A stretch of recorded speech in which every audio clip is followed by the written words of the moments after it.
السلام علیکم ورحمۃ اللہ وبرکاتہ۔ آج ہم بات کریں گے کہ افطار ہمیں کس چیز سے کرنا چاہیے۔ تو اس میں سب سے زیادہ امپورٹنٹ بات اللہ کے رسول صلی اللہ علیہ وسلم نے بتائی کہ کھجور سے افطار کریں، وہ باعث بابرکت ہے۔ اگر کھجور نہ ہو تو پھر پانی سے کریں، کیونکہ وہ باعث طہارت ہے۔ تو طہارت کے اعتبار سے ادھر، اور باعث برکت کے اعتبار سے کھجور۔ تو کھجور پہلی چوائس، دوسری چوائس پانی۔ پھر اس کے آگے ہم چلتے ہیں کہ کھجور کے اندر ڈفرینس کیا ہے۔ پہلے تو اللہ کے رسول صلی اللہ علیہ وسلم تازہ کھجوروں سے متعلق بیان کرتے ہیں کہ تازہ کھجوریں ہوتی تو پہلے وہ تازہ کھجوریں لیتے، اگر تازہ کھجوریں نہ ہوتی تو پھر چھوارا، پھر اس کے بعد پانی۔ تو انشاءاللہ ہم اسی طریقے سے اب افطار کریں گے ان چیزوں کے ساتھ، کیونکہ یہی سنت عمل ہے۔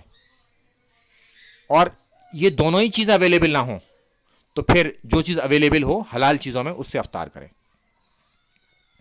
السلام علیکم ورحمۃ اللہ وبرکاتہ۔